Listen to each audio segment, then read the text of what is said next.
तो आज मैं आपको एक अनोखी रहस्यमय कहानी सुनाऊंगी। अगर आप चैनल पर नए हैं तो अभी सब्सक्राइब कर ले, क्योंकि यह मेरा दूसरा नया चैनल है। तथा कहानी पूरा देखे, अंत में एक अनोखा रहस्य छुपा है। धन्यवाद। तो सुनिए। एक घने जंगल के किनारे एक छोटा सा गांव था। इस गांव में दयालु नाम का एक गरीब लकड़हारा रहता था। दयालु शिव का अनन्य भक्त था, पर वह इतना गरीब था कि उसके पास मंदिर में चढ़ाने के लिए न तो दूध होता था, न बेलपत्र और न ही धतूरा।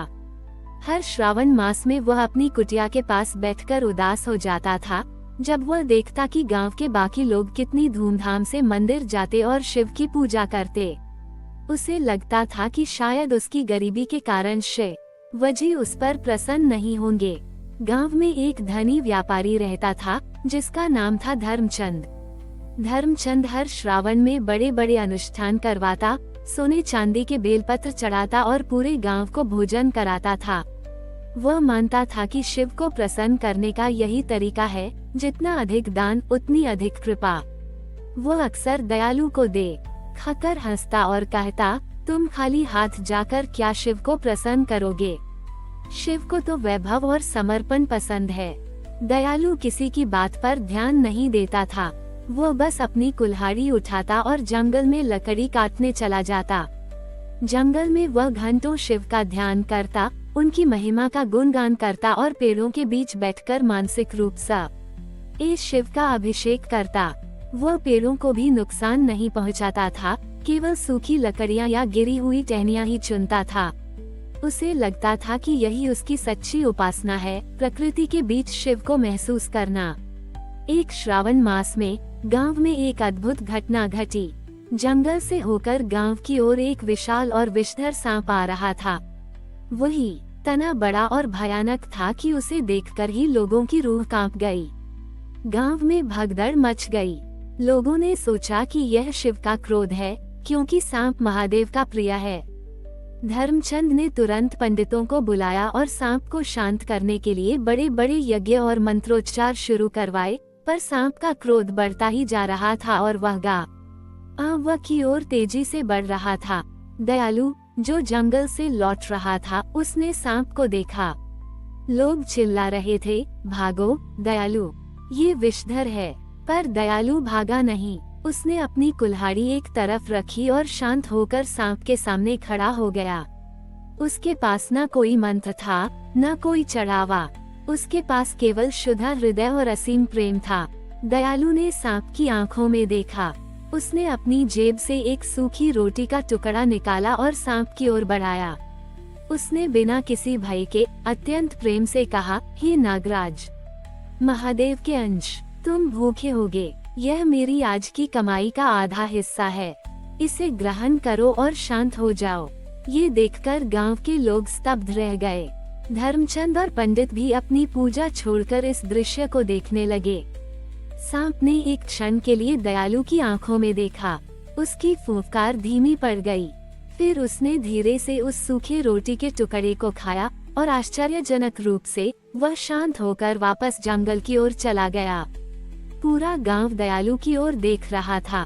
धर्मचंद ने पास आकर दयालु से पूछा, दयालु, तुमने ये कैसे किया? मैंने इतने यज्ञ किए, इतना धन खर्च किया, पर सांप शांत नहीं हुआ। तुम्हारे पास तो कुछ भी नहीं था।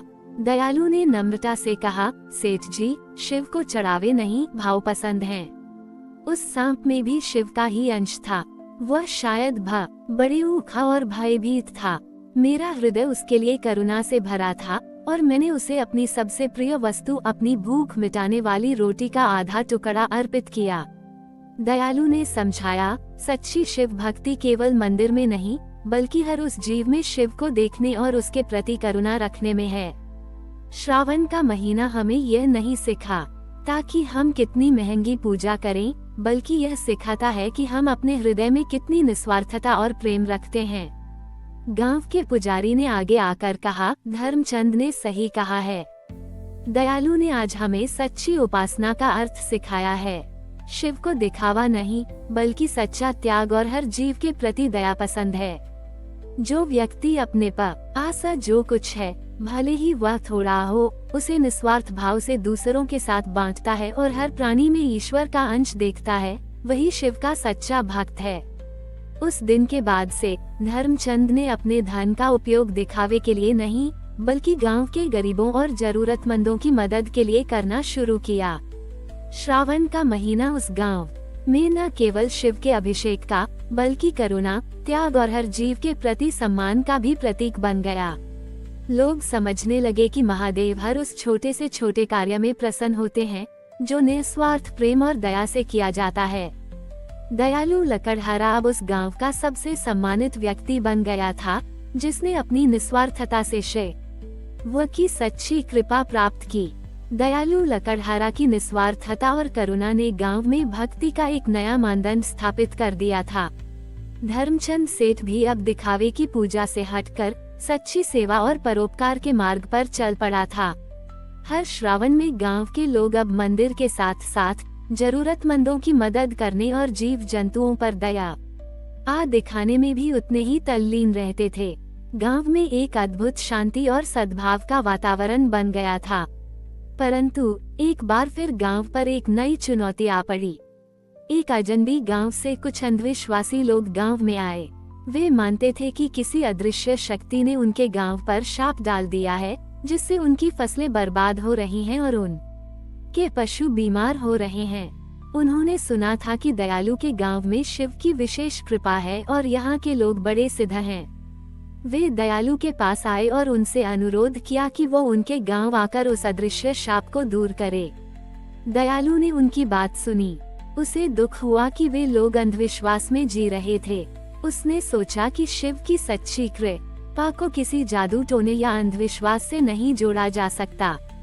वह जानता था कि यह कोई शाप नहीं, बल्कि पर्यावरणीय असंतुलन या वैज्ञानिक कारण हो सकता है, जिसके बारे में उन्हें जानकारी नहीं थी। श्रावण का महीना आया। गांव के लोग दयालु से कह रहे थे कि उसे दूसरे गांव जाकर उनकी मदद करनी चाहिए। धर्मचंद सेठ ने भी आप दयालु, तुम चले जाओ, शायद तुम्हारी कृपा से उनका भला हो जाए। दयालु ने मना कर दिया। उसने कहा, मैं कोई चमत्कारी व्यक्ति नहीं हूँ। शिव की कृपा अंधविश्वास से नहीं, बल्कि कर्म और ज्ञान से मिलती है। मुझे उन लोगों को सही रास्ता दिखाना होगा, न कि उनके अंधविश्वास को बढ़ावा देना। उसने गांव के कुछ समझदार युवाओं और अर्नव को अपने साथ लिया और दूसरे गांव की ओर प्रस्थान किया।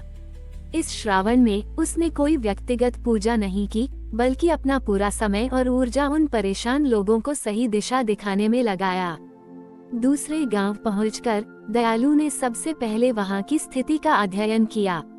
उसने देखा कि लोग अंधविश्वास के कारण अपने खेतों को ठीक से जोत नहीं रहे थे, पानी का सही प्रबंधन नहीं कर रहे थे और बीमार पशुओं का इलाज कराने के बजाय झाड़ फूंक में विश्वास कर रहे थे।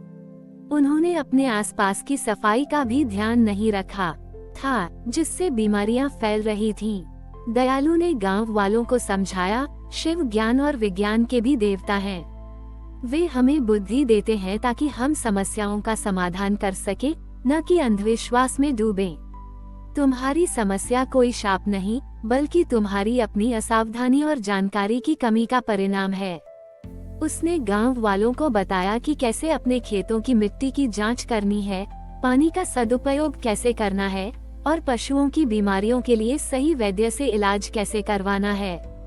उसने अर्नव और युवाओं की मदद से गांव में सफाई अभियान शुरू किया, लोगों को स्वच्छता का महत्व समझाया और उन्हें वैज्ञानिक तरीके अपनाने के लिए प्रेरित किया। कुछ लोग पहले तो दयालु की बातों पर विश्वास नहीं कर रहे थे, पर जब उन्होंने दयालु और उसके साथियों की निस्वार्थ मेहनत देखी, तो धीरे धीरे उनका मन बदला।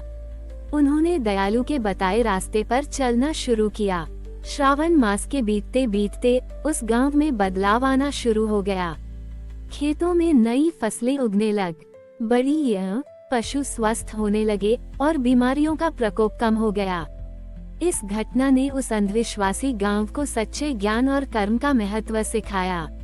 उन्होंने समझा कि शिव की कृपा उन पर तभी आती है जब वे अपनी बुद्धि का उपयोग करते हैं और सही दिशा में कर्म करते हैं। श्रावण का महीना उस गांव में न केवल शिव की उपासना का, बल्कि छोटी ज्ञान, वैज्ञानिक सोच और अंधविश्वास से मुक्ति का भी प्रतीक बन गया। दयालु ने उन्हें दिखाया कि सबसे बड़ी भक्ति ज्ञान का प्रकाश फैलाना और लोगों को अज्ञानता के अंधकार से बाहर निकालना है। और इस तरह दयालु का नाम केवल एक लकड़हारे के रूप में नहीं, बल्कि एक ज्ञानवान संत के रूप में दूर दूर तक फैल गया, जिसने अपने कर्मों से शिव के सच्चे स्वरूप को उजागर किया। हमारी और भी आध्यात्मिक एवं अनोखी कहानियाँ देखने के लिए हमारे चैनल पर जाएं तथा धार्मिक एवं पौराणिक अनोखी कहानियाँ हमारे चैनल पर है। कृपया जाके देखें तथा हमारे चैनल को सब्सक्राइब करके रखें और वीडियो लाइक जरूर करें। धन्यवाद।